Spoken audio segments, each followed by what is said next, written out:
I think it's a very, in the current scenario, it's a very pertinent question. Theoretically, equity will always be more expensive than debt.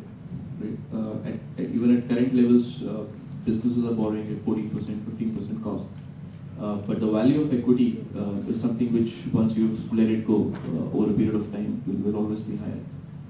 Having said that, what we can't see in the future, but there is an expectation that hopefully in the current year, the global scenario will correct itself, Europe will sort out its problems. So hopefully our business policies with inflation in control, RBI has started making gestures that hopefully we are at the peak of the interest rate cycle. Equity in certain businesses is inevitable, and typically we find this in businesses where you buy in cash and you sell in credit. Right? So, for example, EPC companies, where they buy materials today, they build something, and then once they've built it, that's when they get paid. For them, the cycle keeps getting stretched and stretched, and if your margins are very low, it's difficult. So this is where, depending on the type of business you are in, you have to strike a balance between equity and debt. Any questions from audience? There's a lady. Good afternoon to all the panelists. Yeah. So my question was, I have a recent startup called Sarvatra and we are into advertising event. The numbers and all those things are important. What I wanted to know for a private limited company, in terms of taxation, in terms of value that we are going to have in other people's mind, in terms of employee as well as other business people, I mean, which is the best option in terms of taxation as well as all the regularities and the statutory requirements? So what model is best for as a startup? Because you need not start spending on regulatory compliances really before starting getting on your feet. But as you grow, each of these models will allow you to raise more money, will allow you to get more people to participate in your business. So partnership, you can have 4, 5, 7, 10 more people in the partnership. When you grow beyond that, it's ideal to have a private limited company because then you have shares which can be issued to your partner. You can have shares issued to employees, as we've been talking about. So the growth has to match. The model has to match the growth. The whole business, excuse me. Question to Anju. When I started the company, I was a whole sole owner. Then I got an English guy who came in and wanted to join me. But I went for a private limited company. Why? Because in partnership, you have unlimited liability. And if he's doing some other business, his liabilities also can come on to you. Right? So I think also it depends upon what is the trust level between two partners, how well do you know them. And if you don't know them very well and you're partnering with people, I would prefer that you go for a private limited company. Isn't it? It's perfect. Good afternoon, sir. I'm a B, and I have a doubt that is English so important to get a job? And I think all the students have this in their minds. Not important if you're looking for technical assignments, right? Or if you're starting something on your own. Like if you want to start a catering, I'm bothered about the taste of food, not your English proficiency. And if you are a very good programmer, embedded software, let me tell you, 80% of the people from IIT have very poor language proficiency. We recruit 80% from IIT graduates, engineering technical graduates we recruit cannot, in fact I have one course on English proficiency when they join.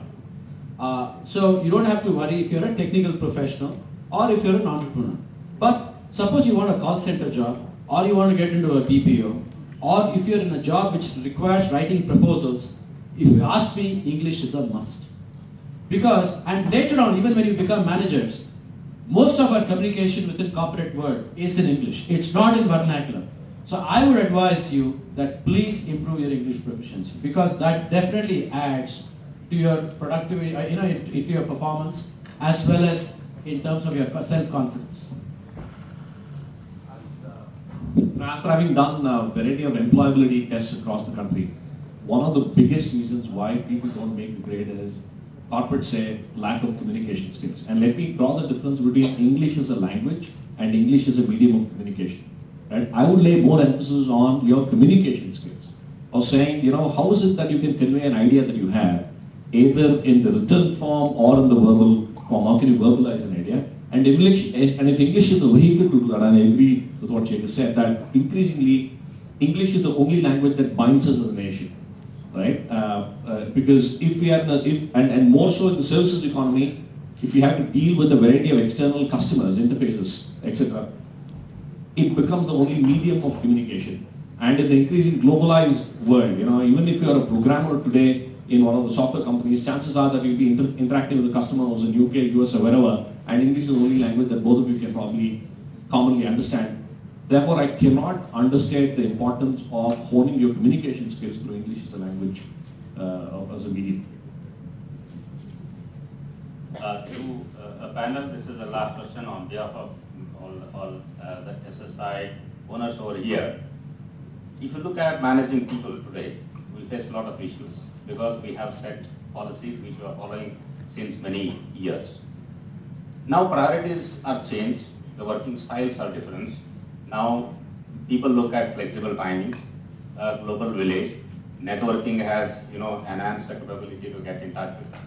So is there a way that seriously we need to look into our HR practices now? Or is the day has come to look at HR practices in our organization has to be changed? The way we treat people, the way we look at people working, or maybe the way we pay them. Maybe now people talk about equity sharing rather than just paying them a high salary. One other example is the Sankalp, what they are doing. A great model is like senior people they take on equity sharing. So all these new sets are leading to look into different HR practices altogether. So we will end the session with this. In fact, before Shekhar is the right experience to address it, but I'll just leave one thought before Shekhar takes it on. I have a 2.5-year-old son. We bought a new TV 2 months ago. As I got this installed, this is a large screen TV. He goes in, I switch on the TV, and he goes and tries to flick the screen to change the channel, and it's not happening. He's getting very frustrated saying, why is the screen not changing? Because he's used to the touch screen already, right? Of the iPad or the mobile phone. Now, this gives you an idea of the Gen Z thinking, of the Generation Z, which is already this gang, of saying, stuff that we take for granted at our levels is not going to work for them, and therefore that will impact all the policies, be it HR, be it the way you position services to them in the marketplace. Everything is going to have a dramatic shift, and with that. So let me I think there are some fundamental shifts that are bound to happen. It's a function of value systems, technology, and so on and so forth. Let's start with, let's put in a nutshell. Number one, the first thing that will change is attitude. Nobody's going to tolerate feudal attitude anymore. Youngsters are not going to be, organizations cannot continue to be feudal. When I started in ITC, they said, okay, you get promoted, in the cabin you will get one painting. Next promotion you will get one carpet. That's almost gone now, because organizations are getting more egalitarian. The only differentiating factor is money and stocks. Second, I think second is values. I think values, you would have to move away from control, right, to stretch. People want performance-based organization. And as I said, first, no status. Second is performance. And performance would be on, they would want opportunities to be able to take on higher responsibilities.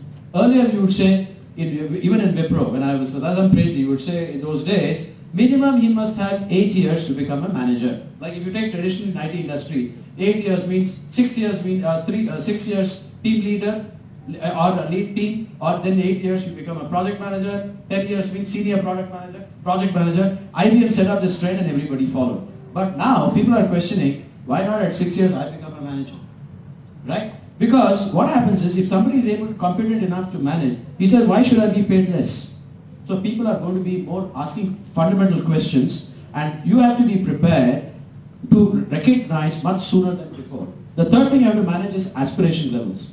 Aspiration levels are much, much higher than what we had. Earlier people would say, first I want loyalty. Today it's not a question of loyalty. It's a question of saying I want to contribute. You have to manage aspiration and performance, which is very, very important. And lastly, let me tell you, which is very, very important, is also gender equity. Earlier, we never had a concern, no policies were there on sexual harassment, gender equity. Today, with a lot of people are coming in and saying, we must be treated as equal. So organizations, even your customers would say, show me your policy, if you're an IT, on gender equity, so on and so forth. So gender equity will become a very important issue. And the last is environment. You know, UB, when I was in UB, when I went to the factories, I found our BOD rate, we were drinking polluted water because companies like UB were polluting the water. BOD rate, acceptable rate was only about 50, less than 50. You know what is the BOD rate we were operating at? 5,000, 6,000 in the Ganges, in Bihar. Everywhere we had, all our factories were situated in next to a river. Now the point is nobody ever bothered till Maneka Gandhi came in at that time, and she did a good work, let me tell you. She said, I'll close down your factory. Everybody woke up, right? And we did it. But then some muscle power had to be, one honest minister came in and said you have to do it. But I think today, the world is getting more and more environment friendly. And customers will demand green certificates. Narianam customers are going to drive it. That's the other change which is going to happen.